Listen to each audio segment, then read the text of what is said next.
I'm William Edmundson, and today I'll be doing my presentation on alternate fuel and its consequences. So, let's start from the beginning. Here we go. Power from the sun, the wind, the sea? We'll see. By a student who chooses to use Comic Sans for a final project. That's me. What the heck you gonna say? So we have quite the issue with our current fuel choices. Our current primary source of energy is depleting very fast and polluting the environment. Our alternatives are decent, but they all have their own flaws, which I'm going to get into. And in this presentation, I'll talk about which ones I think are the best alternatives. Yeah. Next slide. Fossil fuels. So what are those dinosaurs up to now? Fossil fuels are still around because of a few reasons. The technology that we use in our day-to-day life has been so well refined that using the technology is just so well made now that it has maximum efficiency when you're using oil, so it'll put out more than you put in. Fossil fuels are cheap to manufacture, and products specifically for fossil fuels are cheap to manufacture, which, you know, makes it easier for people to get their hands on. It's easy to use. With a car, for instance, you literally just pour the gas in. Actually, the machine does it for you, but you put the nozzle in there. And the last reason is that we've set this as our standard, which means that we're probably going to refuse to change from it after so many centuries of use, and by that I mean two. Just kind of like the metric system, where we never did set that as our normal one, and now it's you know, we still have difficulties converting to that. Fossil fuels to electric boogaloo. Why they hurt so much? They're dead. Fossil fuels have quite a bit of flaws, however. They contribute to climate change, obviously, but the way that it contributes to climate change is so there's like a defined amount of CO2 in the atmosphere at any given moment, but when the dinosaurs died, the CO2 from that era stayed with the dinosaurs and their corpses. So now whenever we burn it out, the CO2, the extra CO2 comes out, and it adds to the current CO2, and that does stuff with the greenhouse effect, and it's not good. It's non-renewable. We're gonna run out. Yeah, that's why we... I'll get into the Middle East later, but well, America will actually, but it's incentivized by governments. So governments really like this stuff because it makes it gets them richer. And it's very accident prone. It's incredibly flammable. It will go kaboom at any given second, you know, given fires nearby. And another thing that I didn't write down is that we've used oil and fossil fuels in general to kind of excuse away imperialism in the Middle East. So, you know, that's no bueno. Solar power. The sun is a very powerful source of energy. Getting solar power will last just as long as the sun, because, you know, as long as we have the sun, we have solar power. If you put solar panels on your house, it will reduce the electricity bill, which, you know, you see my lights. I love me some electricity. They can be used for so many different things. like from just a simple phone charger to, you know, helping keep electric bill costs down, solar panels are really useful. They don't require a lot of maintenance. You just kind of set them up and you're good. And they will inevitably get more efficient with time. Right now, I'm not sure exactly how much power they produce, but over time, without a doubt, they're going to produce a lot of power. So yeah. Solar power to electric boogaloo. So while solar power is good, there are a few bad things about it. It costs a lot of money to install.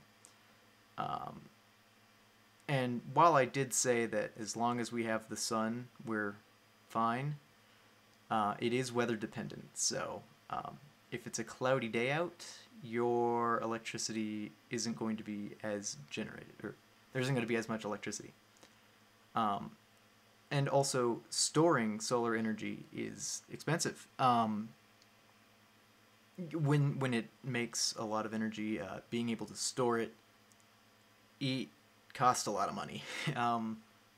Another thing is that it takes up a lot of space. That's why a lot of people actually put them on their houses, because that's like the one spot where there isn't any massive space. Power from the wind. Now we've progressed to a point where we can get energy from the wind, which is, you know, cool. We're literally making air into power. Wind power is very cost effective, and also it creates jobs, which is, you know, always a good thing. It enables U.S. industries to grow in competitivity. That's not at all how you say it. Too far into the recording to redo that, so we're going with that. It's a very clean fuel source, along with being just a really good domestic source of energy where it's right nearby. The energy doesn't really have to travel all that far if you're near. Wind turbines can all be built on previously existing land, which, you know, we got a bit of that lying around. I don't, but, you know. Wind can do that. While wind turbines are great, there are some flaws that can't be ignored. You must have really good land for the turbines to be on, because, you know, they're literally resisting the wind. They're being pushed around all over the time. They also, speaking of the wind, they also have to be far from cities, because they need that wide open land and the air to pass through for them to rotate and, you know, make electricity and whatnot. So that means getting the power to the larger cities is going to be a bit of a greater feat. You're going to lose some electricity along the way and all that. The turbines also cause, as I read, aesthetic pollution, which to me isn't an issue, but it is an issue to a lot of other people, and is probably going to inevitably be the reason why it doesn't exactly become as mainstream as it should be. And the last thing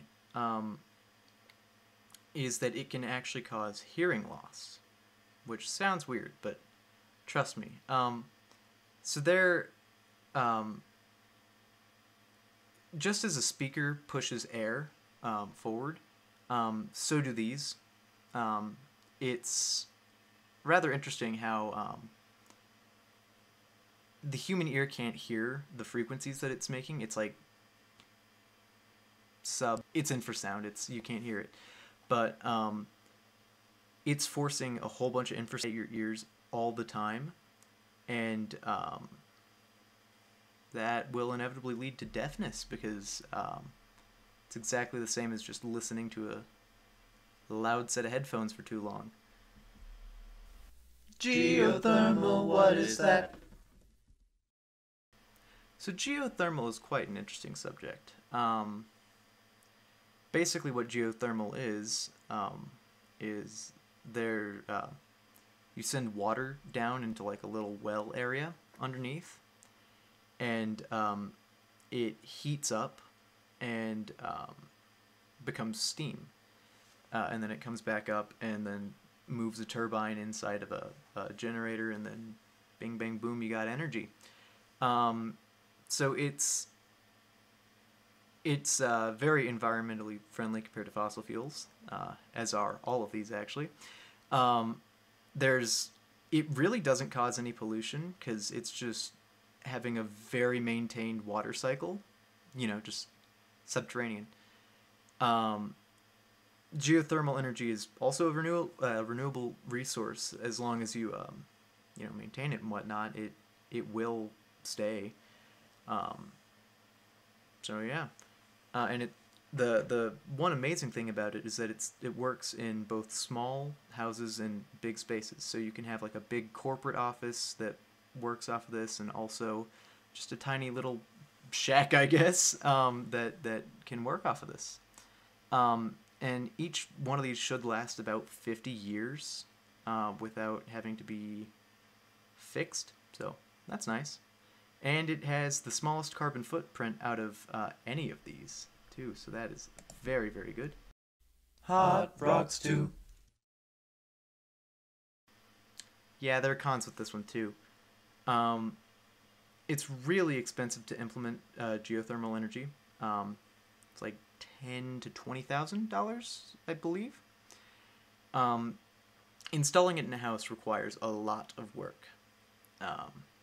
And it still requires electricity to operate, so you're going to be having to get your energy from somewhere else, too.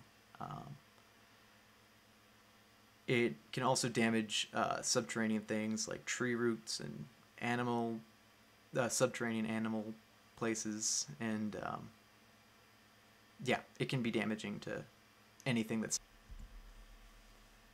Awkward time. Hydroelectricity is an incredibly fascinating subject. It's a renewable energy source, and it's super duper clean. And I mean, I'm assuming you guys all know what hydroelectricity is, but I'll go ahead and explain it. If you have it functions under the same principles as the geothermal and the wind, where it rotates the water this time instead of the air, rotates a turbine and then generates electricity. So it's just like the other ones, except with water. One of the best things about this is that it can actually allow for development in like smaller communities. Yeah,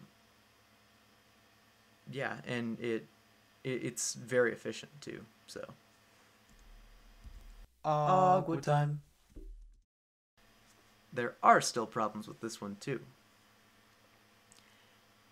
This one has a direct effect to the environment because it takes a pre-existing piece of nature and, puts a big wall in it.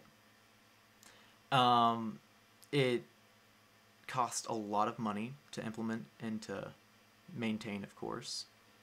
It can lead to droughts if not well regulated, and it 100% affects the animal population. So what the heck's the plan, my man? Well, you asked. The plan, for me personally, the most efficient and probably the best solution, geothermal, because that has the least amount of effects on the environment. As long as you keep all of the, as long as you're aware about where you're mining, and what's underneath you, you're going to be fine. It's not going to affect anything or anyone. Certainly hope not anyone.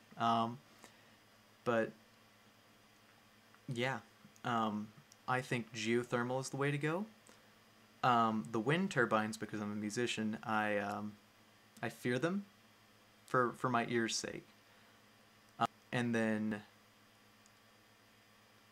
the hydroelectricity, it's very, it's proven to work.